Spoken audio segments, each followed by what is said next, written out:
Welcome दोस्तों, as distance classes पर आपका स्वागत है। मैं हूं अजहर साबरी और आज हम चाइल्ड पेडागोगी के एक नए वीडियो के साथ यहां पर आए हैं। तो देखिए, आज जो हमारा जो बिंदु है, सीखने और बाल विकास में अंतर संबंध, यानी कि लर्निंग एंड चाइल्ड डेवलपमेंट को रिलेशन। सीखने में और बच्चों के जो डेवलपमेंट है उसका जो क्या दोनों के बीच अंतर संबंध और ये क्या रिलेशनशिप है उसको हम लोग देखेंगे और इससे कुछ संबंधित प्रश्नों को भी देखेंगे। और इसमें हम व्यवहारवादी और रचनावादी जो मनोवैज्ञानिक क्या बोले हैं उनको हम लोग इसमें देखते हैं। तो आइए हम बारी बारी से पहले देखते हैं कि बच्चे क्या सीखते हैं और बच्चे कैसे सीखते हैं। हाउ टू लर्न चिल्ड्रेन, चीज़ों को कैसे वे एडॉप्ट करते हैं। तो सबसे पहले हम देखते हैं यहाँ कि सीखना क्या है, व्हाट इज़ लर्निंग। सीखना क्या है, व्हाट इज़ लर्निंग। तो सीखना क्या है, तो सीखना और बाल विकास के बीच गहरा संबंध है दोनों में, जिसमें सीखने का संबंध परिपक्वता से भी होता है। परिपक्वता जस्ट मीन्स आप समझ सकते हैं कि बच्चों का क्या एटीट्यूड है और बच्चों के अंदर एक निर्णय लेने और क्षमता लेने की क्या उसके अंदर कैपेबिलिटी है, उसको हम परिपक्वता कह सकते हैं। या उसके अंदर कार्य करने की क्षमता या कौशल उसके अंदर कितना है उसको हम परिपक्वता से समझ सकते हैं। तो आइए देखते हैं आगे। किसी व्यक्ति के व्यक्तिगत व्यवहार व रुचियों में परिवर्तन सीखना व परिपक्वता दोनों के कारण होती है। तो बच्चों का व्यवहार में और उसके एक दूसरे से कैसा मेल मिलाप है, तो उसका संबंध यहाँ सीखने से कोरिलेट हो जाता है। तो साथ ही साथ हम आगे बढ़ते हैं तो बच्चों की बढ़ती आयु, जैसे ही बच्चे का आयु बढ़ेगा, बच्चे का आयु जैसे ही वो ऊपर की ओर जाएगा तो उसके अंदर सीखने की कैपेबिलिटी में भी फ़र्क आने लगेगा और उसकी जो सीखने का जो एडॉप्टेशन क्षमता है, पावर है, उसके अंदर डेवलप होने लगेगा। तो उसमें उम्र के साथ साथ उनके अंग नए नए व कठिन कामों के लिए शारीरिक और मानसिक रूप से सक्षम होने लगते हैं। अब हम इसके बारे में मनोवैज्ञानिक ने क्या बोले हैं उनको हम देखते हैं। तो मनोवैज्ञानिक जो साइकोलॉजिस्ट हैं उनके अनुसार सीखने के कारण परिपक्वता आती है। जब हम कोई चीज़ सीखते हैं तब हमारे अंदर परिपक्वता आती है। अगला पॉइंट है कि आनुवंशिक गुण तथा बच्चों को मिलने वाले परिवेश भी इसको प्रभावित करता है एवं बच्चे के जन्म के उपरांत मिलने वाला पोषण उनकी शारीरिक परिपक्वता को प्रभावित करता है। बच्चों को जो उसके अंदर जो आनुवंशिकता आती है, जो जिसको हम जेनेटिक्स कह सकते हैं कि एक पीढ़ी के बाद दूसरी पीढ़ी, पहली पीढ़ी का क्या एजुकेशन स्तर था या उसके डेवलपमेंट में कैसा व्यवहार था, तो वही उसके अगले नए पीढ़ी जो आते हैं उसमें भी उसका स्थानांतर होता है। और साथ ही साथ हम देख सकते हैं कि बच्चों के जन्म के बाद मिलने वाला पोषण वे भी बहुत ही अधिक मायने रखता है बच्चों के सीखने में और उसके परिपक्वता को डेवलप करने में। तो अब हम देखते हैं कि बच्चे कैसे सीखते हैं, हाउ टू लर्न चिल्ड्रेन। तो इसमें सबसे पहले है कि बच्चे कैसे सीखते हैं। इसमें हमने यहाँ पे 3-4 पॉइंट को शॉर्ट लिस्टेड किया है। तो जिसमें सबसे पहला पॉइंट है, बच्चे चीज़ों को महसूस करके सीखते हैं। बच्चे जब भी कोई चीज़ को छूते हैं, पकड़ते हैं या उसका स्वाद जो चखते हैं तो वे उसे सीखने को मिलता है। जैसे देखकर, छूकर, सुनकर, चखकर और सूंघकर चीज़ों को महसूस करने लगते हैं और महसूस करके वे चीज़ों को सीखने लगते हैं।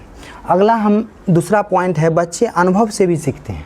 अनुभव कह सकते हैं कि जब हम बच्चे अपने परिवार में अपने माता पिता भाई बहन से अनुभव प्राप्त करते हैं और फिर विद्यालय जाते हैं तो विद्यालय में भी शिक्षकों से अनुभव प्राप्त करते हैं, सहपाठी से अध्ययन प्राप्त करते हैं और वे सीखने लगते हैं। तो इसमें बच्चे कोई चीज़ों को उठाते हैं, फेंकते हैं, जैसे आप मान सकते हैं कि बच्चे क्रिकेट खेलते हैं तो वे बैट को पकड़ते हैं, बॉल को पकड़ते हैं, और जब टीचर बच्चे को उसी बैट को एग्जाम्पल के रूप में वे आयत के रूप में या बॉल को वे एक गोला के रूप में जब बच्चों को बताते हैं तो वे चीज़ों को महसूस करके अपने आप में मूर्त चीज़ों से को रिलेट और संबंध बनाने लगते हैं और वे सीखने लगते हैं। अब हम आगे देखते हैं कि तो बच्चे जब चीज़ें को उठाते हैं, फेंकते हैं, जोड़ तोड़ करते हैं, इस तरह उनके बारे में समझ हासिल करते हैं। अगला पॉइंट है कि वे वस्तुएं के आकार, आकृति, अन्य गुणों के साथ साथ उनके रखने की जगह आदि के बारे में सीखते हैं। बच्चे कोई भी चीज़ को जब देखते हैं तो उनकी आकृति को, उनके आकार को वे परखने लगते हैं। जैसे अपने घरों में ही मानते हैं कि जब दो बच्चा रहता है और एक बड़ा और एक छोटा रहता है, तो बड़े बच्चे को जब हम कोई मिठाई देते हैं तो अगर मिठाई हम उसको एक बड़े साइज़ का दे दिए, छोटे बच्चे को छोटे साइज़ का दे दिए, तो वे छोटे साइज़ को नहीं पसंद करके वे भी चाहते हैं कि हम भी बड़े साइज़ की आकृति की मिठाई को लें। तो इससे वे आकृति से एक अपने अंदर एक्सपीरियंस डेवलप करते हैं और वे सीखने लगते हैं। अब हम देखते हैं कि बच्चे खेल कूद में भी बड़ों से बातचीत के आधार पर बच्चे कई अवधारणाओं और कौशलों से रूबरू होते हैं। फॉर एग्ज़ाम्पल हम यहाँ पर एक लिए हैं कि जैसे हम बच्चों को अनुभव से कैसे सीखेंगे, तो इसमें आधे की अवधारणा समझने में, मान लेते हैं कि बच्चे आधे की अवधारणा को कैसे समझेंगे, तो हम शिक्षक जब विद्यालय में जाते हैं या विद्यालय में हम पढ़ाने के लिए जाएंगे तो वहाँ पर बच्चे को हमको अनुभव कैसे उसके अंदर डेवलप कराना है, तो इसके लिए उदाहरण के रूप में हम एक रोटी का इंतज़ाम कर सकते हैं या फिर उसका फिगर ड्रॉ आउट बोर्ड पर कर सकते हैं। और इसमें जैसे एक रोटी को ड्रॉ आउट किए हैं और फिर कहेंगे कि बच्चों एक रोटी तुम्हारे पास है और तुम दो बच्चे को बांट के खाना है, तो कैसे खाओगे? तो स्वाभाविक है कि वो बोलेंगे कि हम इसको आधा आधा करके खाएंगे। तो फिर हम उसको रोटी को आधा आधा करके दिखाएंगे, तो ये एक रोटी यहाँ पर आधा और यहाँ पर आधा इस तरीक़ा से हो गया है। इसका इस्तेमाल हम मैथ में भी कर सकते हैं भिन्नों को बताने में बच्चों को। उसके बाद जैसे एक सेब भी, एक एप्पल है, उसको ले जाएंगे विद्यालय में, स्कूल में, और हम बच्चों को उसको कटिंग करके यहाँ पर आधा आधा करेंगे, तो बच्चे उसको पकड़ेंगे, महसूस करेंगे, छुएंगे, तो स्वाभाविक है कि उनके अंदर एक सीखने का जो कौशल है उनके अंदर विकसित होने लगेगा। अब हम देखते हैं कि बच्चे खाली स्लेट नहीं होते। अगला हमारा पॉइंट है कि बच्चे खाली स्लेट नहीं होते हैं। बिल्कुल सही बात है, बच्चे खाली स्लेट बिल्कुल भी नहीं होते हैं। वे जब घर से विद्यालय आते हैं तो वे बहुत सारे अनुभव को अपने साथ लेकर के आते हैं और वे अपने बड़ों से बहुत सारी चीज़ों को सीख करके आते हैं। तो वे बिल्कुल ही खाली स्लेट नहीं होते हैं। जैसे मान लेते हैं कि बच्चा स्कूल में जब आता है तो वे बोलना ज़रूर जानता है, बातें करनी ज़रूर जानते हैं, तो वे तो शब्दों को समझ रहे हैं, वाक्यों को समझ रहे हैं, लेकिन शब्द का ये किताबी जो आकृति जो गढ़े हुए हैं उनसे वे अभी रूबरू नहीं हैं। केवल वे बोलना जानते हैं और ये नहीं समझते हैं कि हम जो बोल रहे हैं उसमें किन किन वर्णों का, किन किन शब्दों का इस्तेमाल हुआ है। तो वे यहाँ पर सीखने में हम ये नहीं कह सकते हैं कि बच्चे बिल्कुल खाली स्लेट होते हैं। इनको हम, बच्चे के पास ढेर सारी क्षमताओं व उपलब्धियों का भंडार होता है जिसके माध्यम से वे सीखते हैं। अगला है कि शिक्षक द्वारा बच्चों के सीखने को सीमित रखा जाना समझा जाता है, जो कि ऐसा नहीं है। बच्चों को का भंडार सीमित नहीं है, बल्कि उनके पास अब अनेकों भंडार होते हैं। बस उसे हम एक रूप और एक प्लेटफॉर्म देने की ज़रूरत होती है जिससे बच्चे ज़्यादा एडॉप्ट करते हैं। अब है कि बच्चे, नेक्स्ट पॉइंट है अगला, बच्चे सीखने को उत्सुक होते हैं। बिल्कुल सही बात है। बच्चे को अगर उन्हें सकारात्मकता के साथ, उन्हें अच्छे व्यवहार के साथ उन्हें अगर हम सीखने के लिए अगर हम उत्सुक करें तो वे ज़रूर ही सीखना पसंद करेंगे। तो बच्चे को सीखने के लिए उनका रवैया सकारात्मक होना चाहिए, तब उन्हें ज़्यादा चीज़ें को सीखने में आसानी होगी। बच्चे को डांट, डर एवं दबाव से मुक्त वातावरण उनको हमें देना पड़ेगा, तब उन्हें ज़्यादा यूजफुल और उसके लिए आवश्यक हो सकती है। अब हम देखते हैं कि हमारे जो मनोवैज्ञानिक है उन्होंने क्या मान्यताएं और सैद्धांतिक दिए हैं उनको देखते हैं। तो सीखने की अवधारणा का विकास व्यवहारवाद से लेकर रचनावाद तक हम देखते हैं। तो इसमें व्यवहारवादी मत को और रचनावादी मत को हमने डिवाइड यहाँ पर किया है। तो व्यवहारवादी मत में क्या है कि बच्चा जब सीखने की स्थिति में होता है तब वे खाली स्लेट के समान होते हैं। ये व्यवहारवादी का मानना है कि बच्चे जब सीखने के स्टेज में जाते हैं तो वे खाली स्लेट के समान होते हैं। लेकिन रचनावादी में ऐसा नहीं है। उनका जो मत है उनका है कि वे बच्चे पूर्व ज्ञान से ही बहुत कुछ सीख के आते हैं। पूर्व ज्ञान ही उनके सीखने में बहुत ही आवश्यक होती है, पूर्व ज्ञान का होना। तो अब दूसरा देखते हैं व्यवहारवादी का मत, व्यवहारों का मापन संभव है। इसे हम कैटेगराइज और इसे हम एक स्टैंडर्ड पॉइंट ऑफ व्यू से माप सकते हैं हम इसे। अगला है कि व्यवहार में अनुभवों के कारण होने वाला परिवर्तन सीखना है। तो अनुभवों के कारण होने वाला परिवर्तन भी सीखना ही है। व्यवहारवादी जो मनोवैज्ञानिक है जैसे में जॉन वाटसन हैं, पावलन हैं, स्किनर हैं, इन्होंने प्रयोगिक आधार पर सीखने के व्यवहारवादी सिद्धांत को प्रतिपादित किया। अब हम रचनावादी की तरफ देखते हैं। तो इनके अनुसार बच्चों के अंदर पूर्व ज्ञान होना आवश्यक है, इसका मापन संभव नहीं है। तीसरा है कि इसमें बच्चों के चिंतन एवं तर्क के विकास पर बल डालकर सीखना ज़्यादा वैल्यूएबल इसमें होता है। तो चिंतन एवं तर्क, इसके बच्चों के सीखने में रचनावादी के अनुसार कि बच्चों के सीखने में चिंतन एवं तर्क लगाने के विकास पर बल देना बहुत ही ज़्यादा ज़रूरी है। उसके बाद हम देखते हैं बच्चों के साथ चर्चाओं, अवलोकनों के आधार पर भी सिखाया जा सकता है। तो इनके जो मनोवैज्ञानिक है जैसे हमारे जीन पियाजे हो गए, वाइगोत्स्की हो गए और आपको एल्बर्ट बेंडोरा हो गए, तो इन्होंने रचनावादी चीज़ों को ज़्यादा सिद्धांत को प्रतिपादित करने पर जोर दिए हैं। तो अब हम देखते हैं कि हमने देखा कि सीखने और बाल विकास के संबंध में कैसे सीखा जाता है और बच्चों में क्या क्या चीज़ ज़रूरी होता है।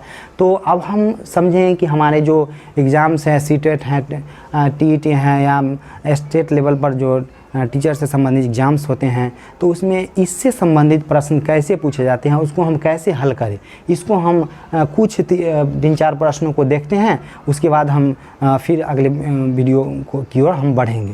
तो आइए अब देखते हैं कि कुछ प्रश्न जो हमने यहाँ पर एग्ज़ाम पूछे गए प्रश्नों जो पिछले वर्ष पूछे गए हैं, तो उनमें इस चैप्टर से कैसे रिलेटेड प्रश्न पूछे गए हैं, तो इन्हीं को हमने यहाँ पे अब देख लेते हैं हम लोग। तो पहला प्रश्न है कि प्रगतिशील शिक्षा में बच्चों को किस तरह से देखा जाता है। प्रगतिशील शिक्षा में बच्चों को किस तरीक़ा से देखा जाता है, तो ये रचनावादी मत से रिलेटेड प्रश्न यहाँ पे देखने को मिल रहा है। तो ये हम आपको सीटेट 2019 के में 1 to 5 में पूछा गया, सीटेट जुलाई 2019 में पूछा गया प्रश्न है। तो इसको देखते हैं कि ऑप्शन को जब भी हम सीटेट के एग्ज़ाम में या टेट के एग्ज़ाम में जाएं तो किसी भी प्रश्न के ऑप्शन को अच्छे तरीके से सभी ऑप्शन, चारों ऑप्शंस को आप पढ़ लें, उसके बाद ही आंसर देने की कोशिश करें प्रश्नों से जो सही मेल बैठ रहा है उसको। तो इसमें जो है प्रगतिशील शिक्षा में बच्चों को किस तरह से देखा जाता है, तो पहला ऑप्शन हमारा है खाली स्लेटों के रूप में, छोटे वयस्कों के रूप में, निष्क्रिय अनुकारकों के रूप में, सक्रिय अन्वेषकों के रूप में। अब हम यहाँ पर देखते हैं कि खाली स्लेट के रूप में हमने यहाँ पे देखा था कि हमारा जो यहाँ पे जो व्यवहारवादी मत है उनका कहना था कि खाली स्लेट के रूप में, लेकिन खाली स्लेट के रूप में प्रगतिशील शिक्षा का जो रिलेशन है वे रचनावादी मत से है। तो उनके अनुसार क्या है कि तर्क और चिंतन, तो तर्क और चिंतन स्वाभाविक बात है कि यह एक वैज्ञानिक अन्वेषण है, साइंटिफिक के अनुसार ही तर्क लगाना, खोजना उसी के अंतर संबंधित है।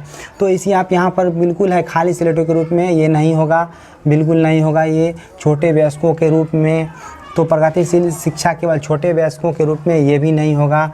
निष्क्रिय अनुकारकों के रूप में, निष्क्रिय अनुकारकों के रूप में, निष्क्रिय कोई कार्य कर लेना लायक नहीं, तो ये कैसे हो सकता है। सक्रिय अन्वेषकों के रूप में, बिल्कुल ये बिल्कुल सही फिट बैठ रहा है। सक्रिय अन्वेषकों के रूप में सक्रिय भागीदारी और सक्रिय रूप से वैज्ञानिक ढंग से तर्क लगाना, खोजना, ये अन्वेषक मीन्स खोज लगाना ही होता है। तो सक्रिय रूप से जो इसमें संबंधित हमारा प्रगतिशील शिक्षा से, तो ये हमारा पहला का 4 नंबर सही है। दूसरा आगे हम बढ़ते हैं, दूसरा नंबर प्रश्न देखते हैं कि इसमें क्या कहा गया है। तो सबसे पहले इसमें कहा गया है कि संरचनात्मक दृष्टिकोण के अनुसार अधिगम डैश है। संरचनात्मक दृष्टिकोण के अनुसार क्या है, तो रचनावादी मत हमने अभी पढ़ा है। तो इसके अनुसार क्या है कि अनुभव के परिणाम के रूप में व्यवहार में एक परिवर्तन होने की प्रक्रिया, एक सक्रिय एवं सामाजिक प्रक्रिया, एक निष्क्रिय एवं व्याप्तिपरक प्रक्रिया। निष्क्रिय आ गया तो बिल्कुल नहीं होगा, निष्क्रिय का जानकारी के अर्जन की प्रक्रिया, जानकारी को प्राप्त करने की प्रक्रिया बिल्कुल नहीं होगा, क्योंकि संरचनावादी जो है सो व्यवहार के परिवर्तन को वे मानते हैं कि व्यवहार में नहीं बल्कि एक नए रूप से। तो नए रूप से संरचनात्मक दृष्टिकोण बिल्कुल, तो इसका जो पहला ऑप्शन बिल्कुल सही बैठ रहा है कि अनुभव के परिणाम के रूप में व्यवहार में परिवर्तन आया है, तो वे संरचनात्मक दृष्टिकोण से रिलेशन मिल रहा है। तो इसमें हम जो है सो हमारा दूसरा का ये पहला नंबर ऑप्शन सही फिट बैठ रहा है। ये नंबर भी नहीं होगा, सामाजिक प्रक्रिया से इसका कोई लेना देना नहीं है। अब हम आगे देखते हैं कि तीसरा नंबर में संरचनावादी उपागम बताता है कि डैश ज्ञान की संरचना के लिए अत्यंत आवश्यक है। तो ज्ञान की संरचना के लिए क्या चीज़ आवश्यक है, इसको हम यहाँ पर देख लेते हैं। तो दंड, बिल्कुल दंड नहीं देना है बच्चों को। यंत्रवत याद करना, ये भी नहीं होगा। उसके बाद विद्यार्थी का पूर्व ज्ञान, उसके बाद अनुबंधन भी नहीं होगा। तो विद्यार्थी का पूर्व ज्ञान, बिल्कुल विद्यार्थी का पूर्व ज्ञान आवश्यक है। यहाँ भी हमने रचनावादी मत में देखा था। तो विद्यार्थी का पूर्व ज्ञान रचनावादी उपागम में यहाँ पर ज्ञान को संरचना के लिए बहुत ही ज़रूरी है। अब हम अगला प्रश्न देखते हैं कि एक प्राथमिक कक्षा कक्ष में एक शिक्षक को क्या करना चाहिए। ये हमारा सीटेट 2019 6 to 8 में पूछा गया प्रश्न है। ये भी सीटेट 2019 6 to 8 में पूछा गया प्रश्न था। तो इसमें हम देखते हैं कि प्राथमिक कक्षा कक्ष में शिक्षक को क्या करना चाहिए। तो उदाहरण या गैर उदाहरण दोनों नहीं देना चाहिए, बिल्कुल ऐसा नहीं हो सकता है। बच्चों को बताने में उदाहरण भी देना है और गैर उदाहरण बच्चों के जो जहाँ वे रहते हैं, जहाँ वे अनुभव प्राप्त करते हैं, या वे जो घर से आते हैं, घर के माहौल, वातावरण, पर्यावरण सभी का उदाहरण उनको देना है। तो ये बिल्कुल नहीं होगा। केवल उदाहरण देना चाहिए, केवल उदाहरण नहीं बल्कि उसके साथ साथ उसके अनुभव से भी उदाहरण देना है, तो ये भी नहीं होगा। तीसरा है केवल गैर उदाहरण देना चाहिए। तो गैर उदाहरण देना चाहिए, उदाहरण नहीं देना चाहिए, इसका मतलब ये भी गलत हो जाएगा। उदाहरण एवं गैर उदाहरण दोनों देना चाहिए, बिल्कुल ये सही बैठ रहा है, दोनों देना चाहिए। तो आज हमने यहाँ पर देखा कि बच्चे कैसे चीज़ों को सीखते हैं, अडॉप्ट करते हैं, और हम उससे व्यवहारवादी मत को भी देखा और रचनावादी मत को भी देखा, और इससे जुड़े हुए कुछ प्रश्नों को जो इससे संबंधित इससे पीछे जो एग्जाम हो गए हैं उसमें जो पूछे गए प्रश्न हैं उनको देखा। तो ये हमारा आज का वीडियो आपको कैसा लगा, अच्छा लगा तो लाइक कमेंट ज़रूर करें और शेयर भी करें अपने दोस्तों को। इसके बाद हम अगला जो वीडियो लाएंगे उसमें हम लोग देखेंगे कि बच्चों का जो उसका आयु के अनुसार जो है सो कैसे उसका विकास होता है और उसमें किस तरीक़ा से उम्र बढ़ता है और उसमें विकास होता है, तो उसको देखेंगे। और हम मनोगत्यात्मक विकास को भी देखेंगे अगले वीडियो में। तो इसी के साथ मिलते हैं दोस्तों अगले वीडियो में। धन्यवाद, थैंक यू।